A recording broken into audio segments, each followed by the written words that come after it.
Trigger warning. Ghosts, ghouls, and gruesome stuff ahead. It's weird. It's dark. It's your kind of vibe. Welcome to Haunted and Homicidal, the podcast where true crime meets the paranormal. I'm Lauren. And I'm Courtney. Every week we uncover the terrifying, the twisted, and the totally unexplainable. Lock your doors and grab your sage. Because things are about to get haunted and homicidal. Hey guys. What's up? What is up, my bitches? I guess that was funny. Laura's trying to kill me. Tell him to wait. It's not him, it's my grandma. Trying to see like if she knows of anywhere to get like a jacket, like a real fucking jacket, not like the bullshit Walmart sells, because he is in Pennsylvania. It is 30 degrees up there. Academy. I don't want to. Okay, so let me rephrase. I want a jacket that's Walmart priced, but not Walmart jacket. Good luck with that shit. Yeah, I know. But he's if he wants the one that lasts, you're gonna have to spend the money on a good one. Well, it's not about lasting. It's about being thick enough, like for snow. And they really you're gonna have to even go at to Academy. I've looked online. They don't really have what I'm looking for. Probably not yet. Yeah, but he needs it like now because it is Have 20 him buy degrees one in while he's up Pennsylvania. He can't. Like there's nowhere to go. He can't Walmart delivery. I told him to try doing that, but he won't. So of course not, because he can't do anything without you.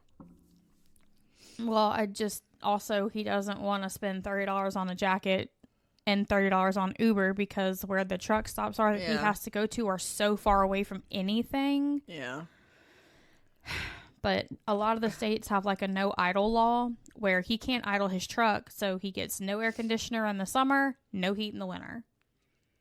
I mean, it would be like only like an overnight stay, but I'm trying to find him like a decent jacket. What is it, Mish? Okay, so I guess since we spend some time talking about that, because this is going to be a pretty short episode, but just like with Halloween, we're kind of keeping it Thanksgiving themed, related. Mine didn't happen on Thanksgiving Day, even though this says it did. It didn't. That's the day after, I think. No. Ignore me. But we're still keeping it Misha booty. Thanksgiving themed. Get the booty. Get the booty. Get the booty. Get your baby, Mish. Okay, so again, this is gonna be like not like Halloween, but it's gonna be Thanksgiving themed. They come out.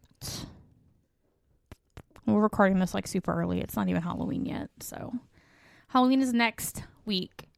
A week ago yesterday, and we're recording early, like extra early, because Courtney over here is going to be gone for the next 2 weeks, which is okay because my husband comes home Halloween weekend, and so I don't want to do anything. I want to be able to spend time with him because I was so busy the last time he was home, and he'll have been gone for almost an entire month. He'll have been gone 26 days. Well, technically it's 3 weekends because the first I'm doing a birthday party for a little tiny child. A tiny child? Yeah, that kid's in love with me. I'm his favorite person. He used to call me because he's 5.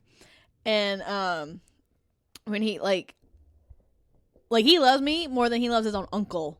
Oh. Like I'm his favorite person. So I went from, because he couldn't fully pronounce my name. Mm-hmm. So I went from, what do you call me?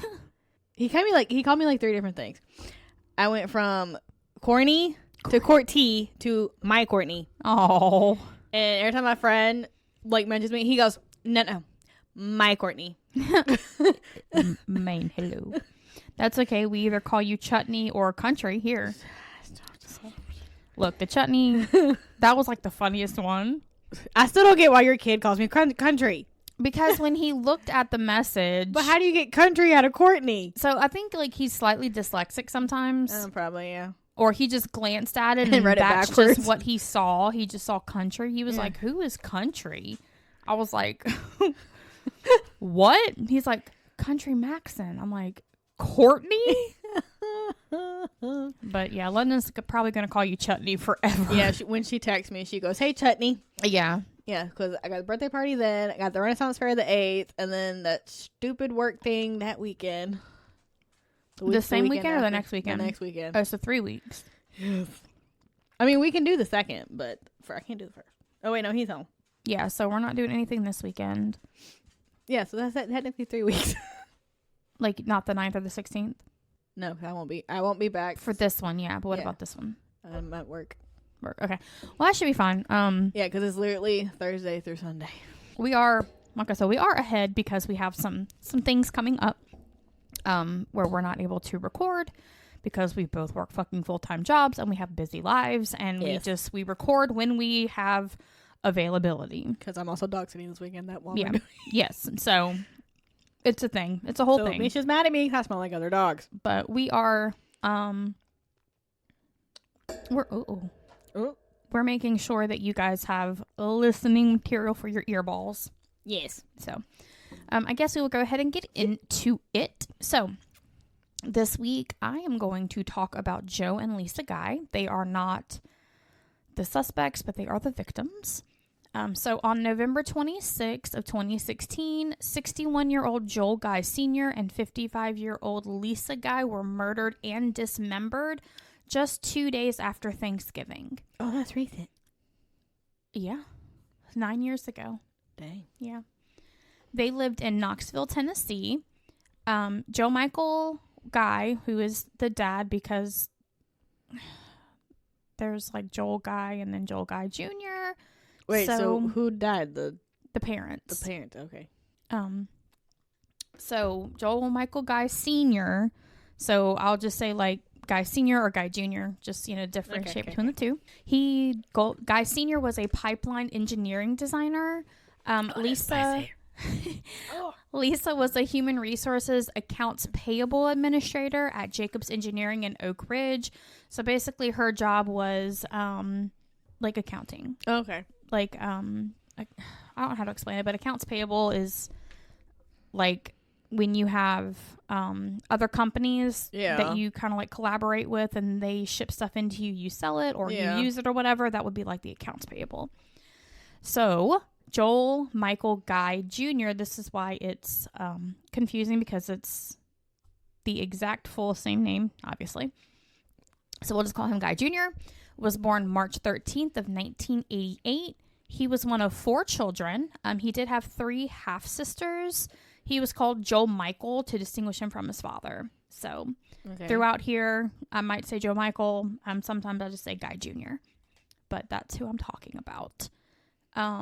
He graduated from the Louisiana School for Math, Science, and the Arts in Natchitoches in 2006 and previously attended the Hanville High School, I guess.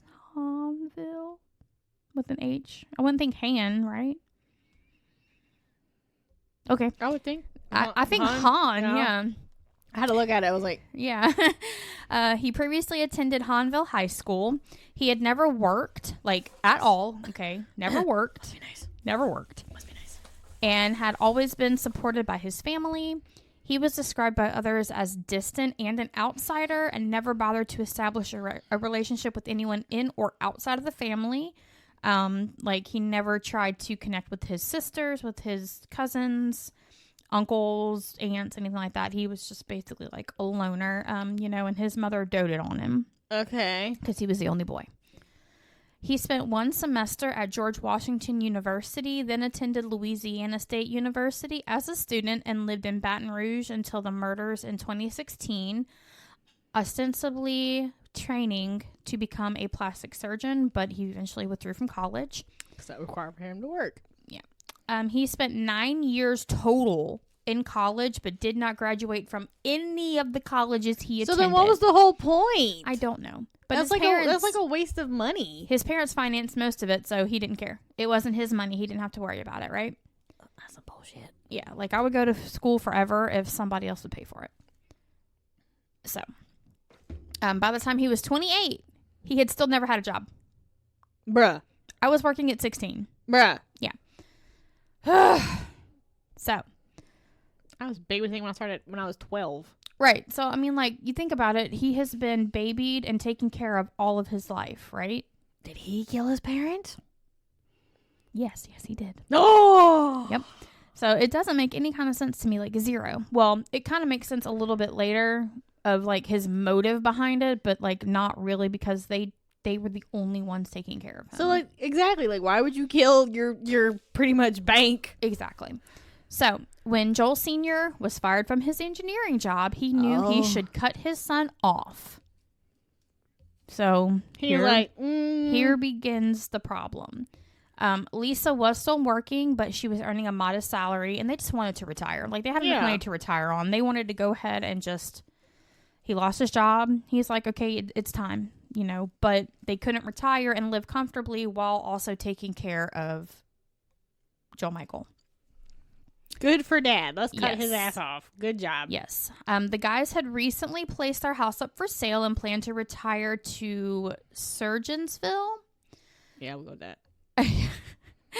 Joel Michael and his 3 half-sisters attended what was to be the last event at the Knoxville house, which was Thanksgiving on Thursday, November 24th of 2016. Everything went off without a hitch, after which the 3 daughters, you know, went back home, but Joel Michael decided to stay for a little bit because he didn't have to be back. You know, the daughters were grown, work, whatever, so they had to go back home. He was in school. He did nothing. He didn't have anywhere to be, so he stayed. Was a loser. Yeah, pretty much. He stayed for a little while. So on November 26th, in the morning, Lisa went out shopping, and Joel decided it was time to act. His dad had stayed home. He was working out in their home gym. So Joel had already plotted out his crime in a notebook and purchased plastic containers and bleach. He had detailed notes outlining his intent to murder and how to destroy the remains of his parents. Joel Jr. walked upstairs and knifed his father to death in their exercise room. The blade pierced his lungs, his liver, his kidneys, and broke several ribs. What the fuck? Yeah, the body was riddled with defensive wounds. So that basically means he fought back. What? Yeah, I would too if someone's coming at me with a fucking knife. This dude's crazy. Yeah, so that means, like, he fought back. He, like, just one stab didn't kill him. He fought back. The crime scene showed evidence of a struggle with torn blinds, blood on the wall and corner, and an overturned Bowflex machine. So he fought back hard. He did, because them suckers are big. Heavy, and they're heavy. Yes. Heavy. Unknowingly widowed, Lisa returned home and was similarly ambushed. An autopsy would reveal that Joel had severed 9 of her ribs. 9. What the? Do you know how much force that takes? Bruh, and your mother babied your ass and you gonna do that to her? What the hell? Right. And it never says, like, the mom agreed with the dad's decision to cut him off, you know, because she was still working, so... She's not going to because she babied his ass. Yeah, and it may have been a situation like, well, I'll keep working because I'm not ready to retire yet, and I want to take care of my baby. That's 28. Who clearly needed more than fucking babying. Mm-hmm. She did this to herself. Yeah. My life. Oh my God. So... there's that. It doesn't, like I said, it doesn't get into it. That would be my theory, you know, and especially confusing. Like, if that did happen that way, like, he murdered her. Exactly. Like, so before returning to his apartment on November 27th, the following day, Joel Jr. cut his father's hands off at the wrist. And severed his arms at the shoulder blades. He then severed his legs at the hip with the saw and severed his right foot at the ankle, leaving it in the exercise room. What? Mm-hmm. What? Joel then cut his mother's body up in an identical fashion, except he also decapitated her. Oh my God. He placed his parents' torsos and limbs into 2 45-gallon plastic containers full of chemicals and turned the thermostat to 90 degrees. What the hell? While the investigators finally came, you know, while this was happening, like after the murder and everything, and they were investigating, they found Joel's notebook. Dumbass. In this notebook, for the reasoning for the 90 degrees, is that in the notebook, he explains that this speeds up decomp and might, quote unquote, melt fingerprints. So. Did it though? Did it melt fingerprints though? It never says, but I don't think so. I don't think that's how that works. Okay. But it's 90 degrees in this house. He's thinking that is going to help decomp the bodies where they may not be identifiable. The smell. Oh my God, the smell. Yep. We'll get to the smell in a little bit. Prosecutors would call those vats of dissolving body parts a quote-unquote diabolical stew of human remains. Ew. So, Lisa's boss, Jennifer Whited, was suspicious of her absence from work because she never missed work. Even if she was sick, she was at work.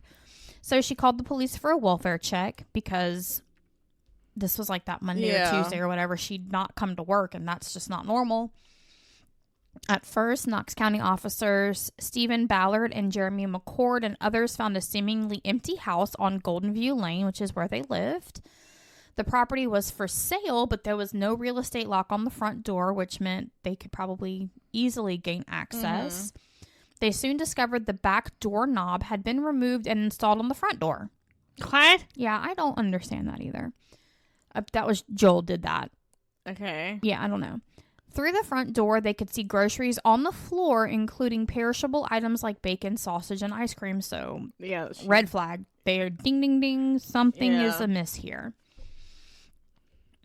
Through the hole left by the missing bad doorknob, they could sense heat. So from the door, they could feel like it was really, really hot in that house. And a strange smell was emanating from the house. You can only, I don't know if you've ever smelled decomp, but that is a smell that is 1, undeniable, and 2, unforgettable. That's gross. It is a sickeningly, decayingly sweet smell when it's like a human or an animal. That's gross. Think like rotting food, Blech. but with something super sweet. Yeah. It's just like this sickening, like when you smell it, you know there's a dead body. Yeah. Something bio, Yeah. you know. So they smelled it.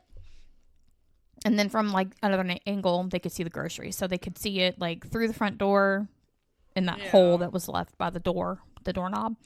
An officer used a garage door opener in one of the guys' car to gain access to the house. So the cops were like, something is not right here. Yeah.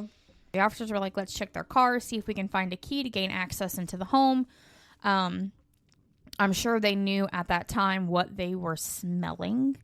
So that would have given them probable cause to break the door down and enter the house. That would have been exigent circumstances where that would be a lawful thing that the police could do, especially because they were there for a welfare check.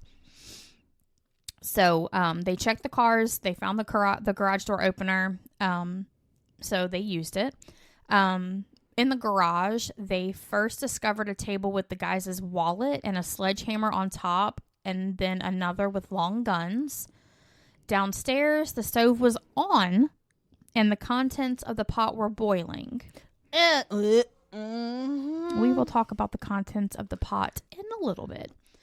They ascended the stairs, hearing an Wait.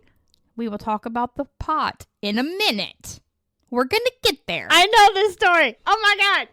Yeah, I'm sure you do. Now that you said, Well, there are several stories, murderers who have done the pot boiling stuff. But yeah, you're probably thinking in the realm of what is on the stove. So, my eyes twitching. At the bottom of the stairs were the grocery items seen earlier. They ascended the stairs, hearing an intermittently barking dog. He left the dog? I don't know if it was their dog. It never says their dog. It could have just been like a dog. It doesn't say they found a dog though. I mean, and they may have found a dog, but it was alive, barking, obviously. You know, so whatever the situation. They looked down the hallways and saw Joel Guy Sr.'s severed hands on the floor, and then discovered the corpses in a chemical solution in the bathroom. Officer McCord stated, quote, "Walking through the downstairs of the house, nothing made sense to me. You can see straight down the hall, and I saw hands, not connected to a body. At that point, the other officers held the hallway, and we started doing standard building clearing. I will never get those smells out of my head or my dreams." I wouldn't either. The walls were covered in blood, and the floors were littered with blood-drenched clothing. Among other items investigators found at the home were sewer line cleaner, a bag of baking soda, drain opener, a bottle of muriatic acid, lye, hydrogen peroxide, several bottles of bleach, a spray bottle, a pair of gloves, and trash bags. Investigators also discovered a note in an open suitcase with the name and an address of a Louisiana hardware store, along with a notation about sewer line cleaner. The toxins required biohazard equipment for removal by the Knox County Sheriff's Office's hazmat team. Due to the volume of evidence found, KCSO's forensic unit worked throughout Monday night and into the following day processing the crime scene. So he killed them on a Saturday. They reported the welfare check on a Monday. Okay. So Saturday, Sunday, Monday. For 3 days, they were decomping and there was something on the stove boiling. Oh, that's gross. That's gross. That's so gross. The FBI, Knox County Sheriff's Office, and the East Baton Rouge Sheriff's Office placed Guy Jr. under surveillance for a few days and apprehended him on November 29th as he was entering his 2006 Hyundai Sonata in the Nicholson Drive apartment complex parking lot in Baton Rouge. A meat grinder was discovered in his trunk. Guy Jr. pled not guilty, yet filed a motion that he be given the death penalty if convicted. Guy Jr.'s defense counsel, John Halstead and Jonathan Harwell, presented no evidence on his behalf. No evidence.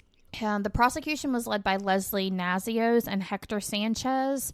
His notebook was the biggest piece of evidence the case had, which the idiot left fucking behind in the home. Dumbass. Left it behind at the crime scene.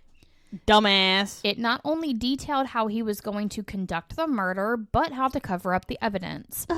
He considered flooding the home to quote-unquote cover up forensic evidence and set up an automated text from his mother on Sunday to quote, prove that I was in Baton Rouge and she was alive.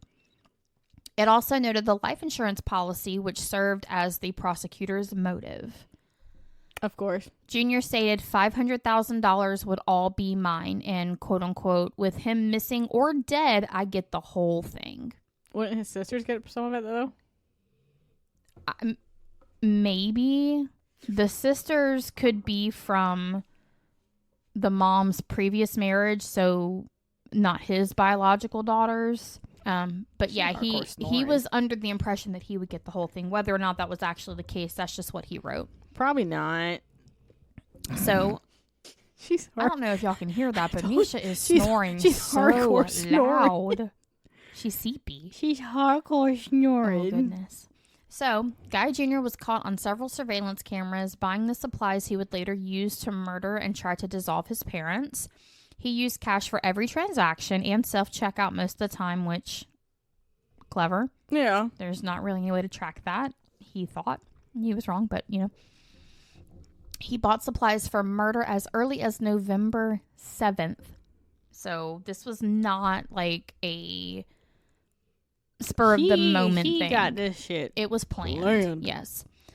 Purchasing several items at an Ace Hardware store in Napoleonville, including the muriatic acid and food-grade hydrogen peroxide. On November 18th at Home Depot, cameras recorded him buying the bleach sprayer, extension cords, and a timer. At Academy Sports on November 19th, he was seen buying the knife. On November 21st, cameras captured Guy Jr. at a Knoxville Walmart buying the blue totes. That says toes. Buying the blue totes. He was seen at Walmart after the murders in the first aid section of Walmart, obtaining bandages and ointment along with isopropyl alcohol and hydrogen peroxide because during the assault on his father, because his father fought back hard, Guy Jr. sustained several cuts to his hands, including a deep gash to his left thumb. So he was there getting shit to doctor up the wounds that he sustained while murdering his parents. Okay. So, in the pot was his mother's head. Yes. He was trying to boil away the evidence. Yeah. And that is what the police officers remember the most about this. Because I want to say some crime show I watched, they did like an episode that was like similar to like yeah, and there's a lot. There's a lot. I think it was Criminal Minds. I think like Dahmer boiled heads and Who else? A lot of the cannibal Yeah. type killer people boiled the heads. It's just gross. It is gross. It is very gross. But he loved and respected his parents so much that he dismembered them and cooked them. For someone who was babied by his mother. Exactly. And that's why I'm so confused. Like, this whole thing is so gruesome and so brutal for his mother to have. You can tell he had issues that he did not want to actually have to go out and get a job. Yeah, he had major issues. But, like, if I had somebody willing to pay my way, like, I would do whatever the fuck they wanted. And it would not be killing them. Okay.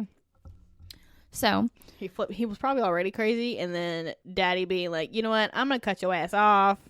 Yeah, and then he was like, And okay, then- well, you've got a life insurance policy, so I'll just kill you and I'll be set for life. Yeah, and then he flipped the switch. Yeah. So So that usually happens. the trial took only 4 days and October 2nd of 2020, so only 5 years ago. We just hit 5 years. Oh, no. He was found guilty of 2 counts of premeditated first-degree murder, 3 counts of felony murder, and sentenced to life in prison. Wait, this happened in 2016. How the hell did they... Do you not realize how backed up the court systems are? Yeah. Okay. It took 5 years for them to try him. He sat in prison this whole time, but it only took 4 days for the trial for them to come to a verdict. Okay. So, how long ago was it? That guy that murdered Officer McKeithen, he's not been to court yet. Hmm. Yeah. They keep pushing it back. Oh. So, yeah, these things take years. It's not one done quick and thank you. It's not like Lizzie Borden where she was tried 2 days after the murder in the 1800s. No, there are so many people in jail right now for heinous crimes that they're still, you know. He was also convicted with 2 counts of abuse of a corpse in April of 2023, so just 2 years ago. An appeal to overturn his sentence of Guy Jr. was denied by the Tennessee Court of Criminal Appeals. The appeal centered on the notion that the police had no legal grounds to make the search of that property. Yes, they fucking did. That uncovered his parents' remains without a warrant. The court disagreed, and Joel Jr. will continue to serve his 2 life sentences. They were doing a welfare check, and welfare check, and they could smell decomposition. And you can clearly see groceries. Something was wrong. Yeah, you can clearly see something. Yeah, they had the right. Extenuating circumstances, yes. That they legally and lawfully entered that premises.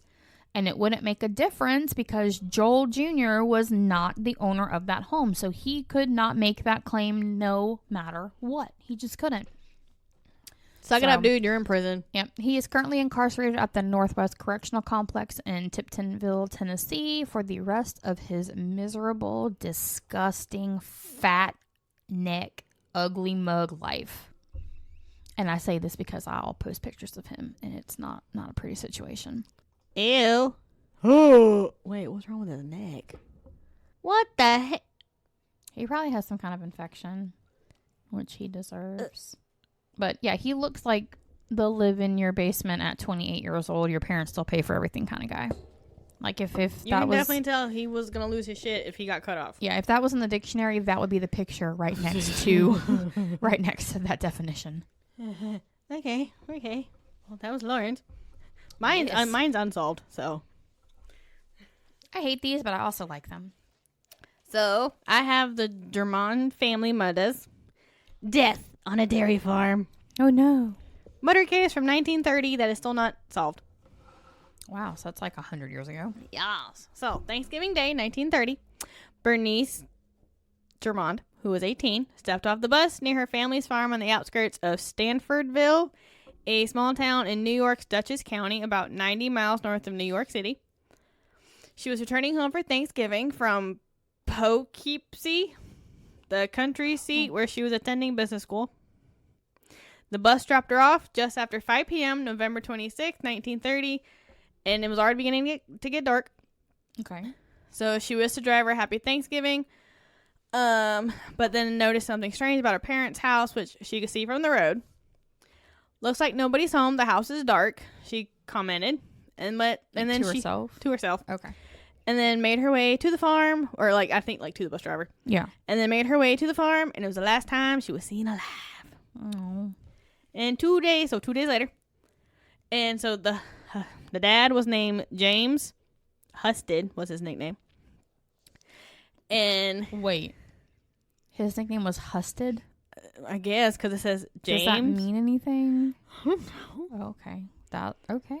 All right, well. Go ahead on, Husted. Yeah. And he delivered milk to the boarding company dairy. And he was supposed to deliver milk that day. Mm-hmm. He hadn't shown up on Thanksgiving, which was unusual enough for the employees to comment on. But when he failed to appear, like the few next days, Williard Coons, a boarding employee, was sent to the farm to check on them. So Coons arrived just after 9 a.m. He didn't see anyone in the yard, got out of his car, and began poking around. He heard the hum of the milking machine and the lowing of the cows and found the herd in the barn in bad need of milking. I was about to ask you if there were cars in 1930. There were cars in 1930. I was like, were there cars back then? I did say he got out the car. Yeah, I was like, did she mean horse and buggy? Because this is like the 1930s. But yeah, They had cars. Never mind. Just kidding. Keep going. Yeah, because they have a milking machine.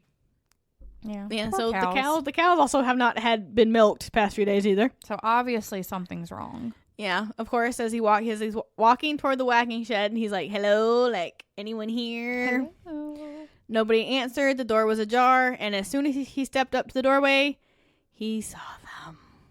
Oh, like in the home or in the barn? So Husted and his 10-year-old son Raymond were inside the shed, soaked in blood from numerous stab wounds covering their bodies. Oh, God. And then when he checked the house, inside the house, Mabel, Husted's 47-year-old wife, was lying on the kitchen floor near the stove with multiple stab wounds. And then Bernice, a pincushion of stab wounds, was found near her mother's body under the kitchen table. Oh. And so he called the cops, Right, So everyone showed up. So it was a hive of activity with everyone trying to make sense of the brutal murder that would be billed by the press as the worst crime in the county's history. And of course, it didn't take long for an army of reporters and nosy neighbors to show up and disturb the crime scene, which was already failing to provide much in the way of clues. Yeah, in the 1930s, they did that shit. Like bitch. they would come over after the police had taken the bodies away and start cleaning the house, getting rid of all the evidence that could possibly, like in the 1930s, you really couldn't do a whole lot anyway, but... Or be like, oh, what happened in here? Yeah, they'd come over and just contaminate the crime scene. Like, bitch, get the fuck out. This is a fucking even crime if the police scene. could find something, it was contaminated by the neighbors or the reporters. Yeah, exactly. It was fucking... And they didn't have, like, police tape like they do today. They could just freely walk around. Which I'm like, why would you fucking go into... Why would you do it anyway? Exactly. Okay, so I can't say, you never know. The murderer could still be there and you could be next. Yeah, I can't say, like, I wouldn't be morbidly curious and, like, want to peek my head in. But, yeah, we were allowed to just do what the fuck ever. I know. I'm like, this is why no one got fucking caught back then, apparently. And this is why this shit's still unsolved. Yes. So they did find a butcher knife, though.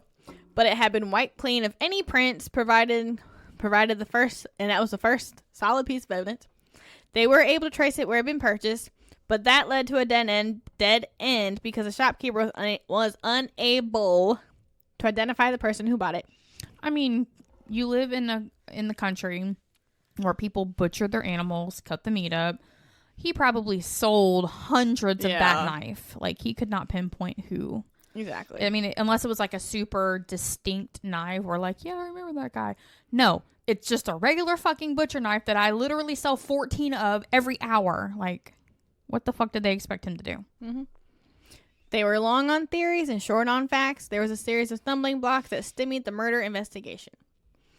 And it threw everyone off because Husted was a mild-mannered, struggling dairy farmer who attended church regularly and was a member of the local grange. And he didn't seem to have any enemies. Oh, so like they had no clue about a motive. Yeah, they had like no idea. Like he wasn't screwing people over, or, like putting shit in their milk. Nobody was. Like they were like, "What the fuck?" Wow, she's loud. I don't know why she's snoring like that. Did she not sleep well last night? She seemed to have slept fine. She woke me up at like 6:30 this morning, like knocking on the door with her teeth because she had to go potty. I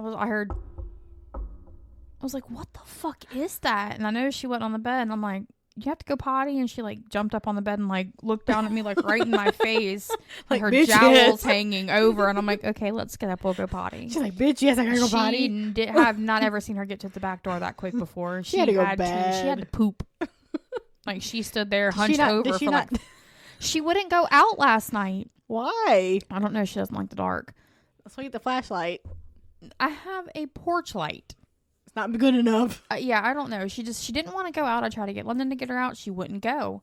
So she like really, really had to go. Poor baby. So among the many working theories the investigators pursued was one about a mysterious stranger who had allegedly been seen walking near the farm around the time of the killings. Okay. The suspect was Florentine Mendy. A female? It was a he. Oh. Florentine. And he was eventually picked up in a Brooklyn pool hall by New York City police and hauled upstate. He was released after none of the witnesses who had claimed to have seen him walking near the farm could pick him out of a lineup. Okay. And, of course, other leads went nowhere, including long-shot theories about a vengeful suitor of Bernice, disgruntled hunters who had been fined after being caught hunting near the farm, an angered road worker who had been fired for making a pass at Bernice. None of these leads panned out. So Bernice must have been good looking if all these men were like, what's up? The family was laid to rest on a bitterly cold day in early December. Oh. They continued to chase down tips in a case that had gained national notoriety, then stalled and became a hot-button political issue. Authorities offered a $25,000 reward. And that was a lot in the 30s. That was a lot. For information leading to the arrest of the killer without result. And then around this time, Governor Roosevelt, who was from Dutchess County, stepped in at the behest of several prominent local residents who were dissatisfied with the handling of the case. Mm-hmm. He ordered the state's attorney general to take over the investigation. Dutchess County DA John A. Schwartz, a Republican running for re-election, believed the move was politically motivated. What? Yeah, he was like, he doesn't really care. He's just doing this to show that because he wants to be elected for president. Wait, what? The murder was politically motivated? No, so Governor Roosevelt was like, we need to... Oh, so he only, quote-unquote, cared because he was trying to get reelected. That's what the Dutchess County DA, John, I was confused. said. I was like, why would the murder be politically motivated? Like, it didn't seem like they were doing that kind of stuff. He said he was just trying to make it seem like he cared. Oh, okay. Yeah. So, Chairman of the County Republicans, Frederick H. Bonnecue, went even further in his assessment of Roosevelt's decision, calling the governor's meddling mean and picayune politics and merely a move to get votes. Okay. It was mean? Yeah, they said he didn't really care. He just wanted to seem like he cared to get votes, is what they were saying. That's why he did it.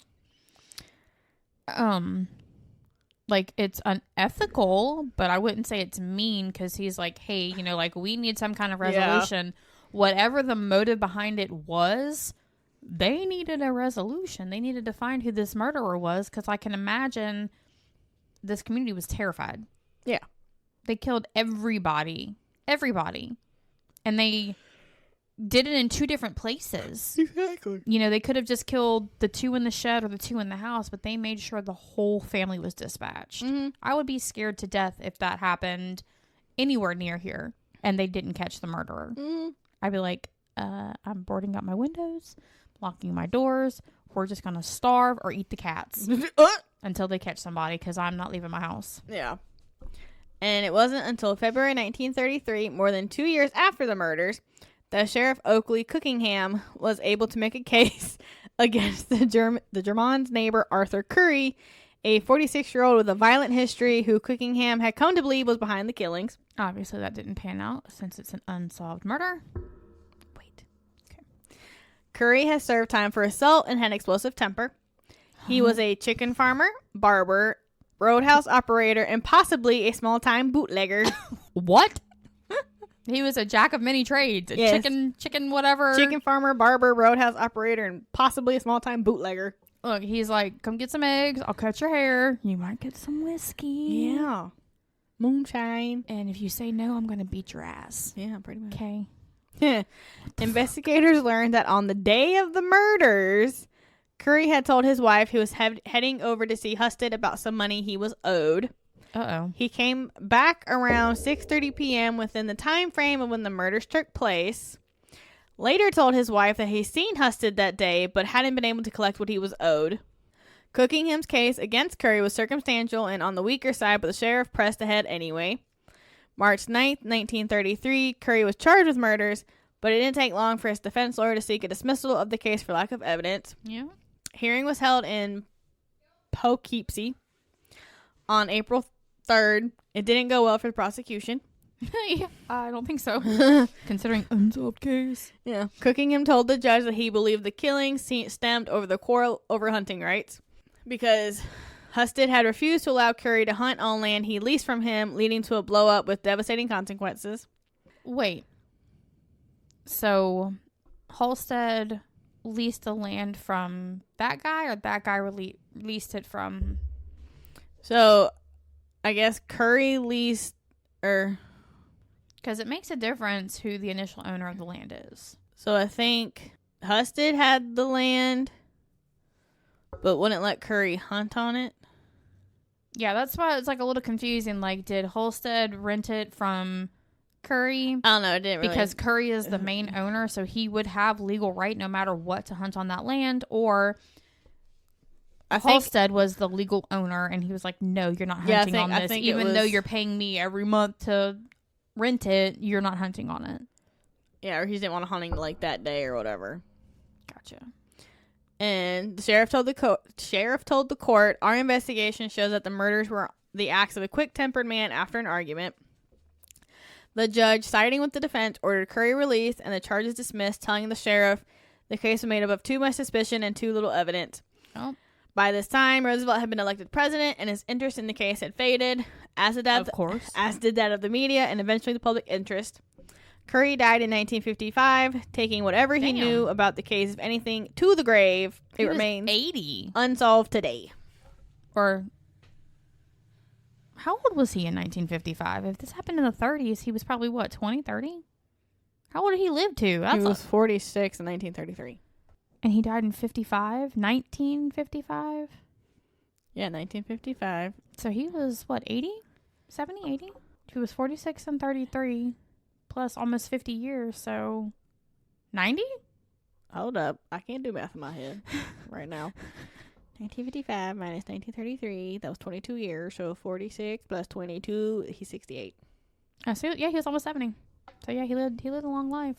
I don't know why I'm thinking 1833, but I was like, well, no, because they definitely would not. They didn't have cars in 1833, so maybe that's where I'm getting that from. I don't know. I was real confused about cars in the 1930s, apparently. Clearly. But yeah, that's it on mine. So they only have the one suspect. Yeah, that was the only, that was the one suspect that they could really have any kind of connection with. Yeah. I mean, it kind of makes sense. I understand that, but like with no evidence, what are you going to do? Exactly. That guy might have been innocent, you know. I wonder, like, if his life was affected after that, like after the accusation. You know, like. But I mean, everyone knew him as a had a temper and shit, so probably everyone believed it was him anyway. Yeah, I mean, they probably already didn't treat him well or talk to him a lot, just because they didn't want to die. Yeah. So I don't know. Yeah, like, let's not talk to that guy. I don't feel like dying today. Not dying today. Okay, well, that is our Thanksgiving stories. Murders. Again, this comes out the week of Thanksgiving, which will be on the 24th of November, and then we have one coming out on Thanksgiving Day. Oh, you ready for your birthday? Oh, we're recording on your birthday. You're probably not. We're probably not. I don't know. I'll be 40. It's just another fucking day for me. It doesn't make any kind of difference. I've never really celebrated my birthday. Not since I was a kid, because it's not a big deal. I was pregnant with London at my 21st, so I couldn't even drink. Yeah. I mean, I was drinking since I was like 15, but I couldn't legally go get a drink when I was 21 because I was pregnant. So, yeah, because I didn't have her until May, and I'll turn 21 in November, so it was like November to May, so it was just like by 6 months later, what the fuck was the point? Anyway, thank you guys for listening. Tune in for the next one. You guys can probably gonna be short too. Yeah, for sure. I think like the next couple weeks are short because like we tried, but there's just not a lot of information on some of these because they're more unknown. They're not like the big stories, so there's not a lot of media attention and whatever. But I do have another like 3-parter coming up soon. So stay tuned for that. It's her turn now. Yep. You guys can always find us on Patreon, patreon.com/haunted and We have free shit. We have shit. I know funds are tight, especially right now because it's Thanksgiving time and Christmas is coming. And the government, as of October 25th, which is when we're recording this, is still shut down. So we don't know how things are going to look.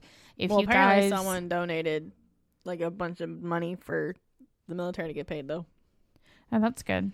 That's good. But if you guys are of the ones who are on food stamps, who are struggling to put food on the table already, I hope you guys were able to go to a food pantry or someone was kind enough to donate, so you guys could have a nice Thanksgiving with your family. But that's neither here nor there. I try not to be super political on here, but this situation just fucking sucks. Bullshit. Yeah, it's bullshit. Because food is already expensive. Like, for regular people who are not on food stamps, who pay for it in cash, it is already expensive. I know my food bill has doubled, if not tripled, in the last couple of months. It is, and I'm feeding 4 people. It doesn't help that all your kids eat so much either. Yeah, of course, but, I feed 4 people consistently. Then on the weekends, I've got 1 to 2 extra people. Last weekend, I had like 12 people in my house, That was too many people. It was a lot of people. But we had a good time. Everybody had a good time. So, you can also find us on Facebook, facebook.com/haunted and homicidal. And then if you guys have your own stories, murder or paranormal, just want to say, hey, have some suggestions on cases or paranormal entities or just like weird little demon dream situations you guys have had or know about, you can give us a heads up on our email at hauntedandhomicidal@gmail.com. Thank you again so much for the love and support. We appreciate it. And we will talk to you next time. Okay, bye. Bye.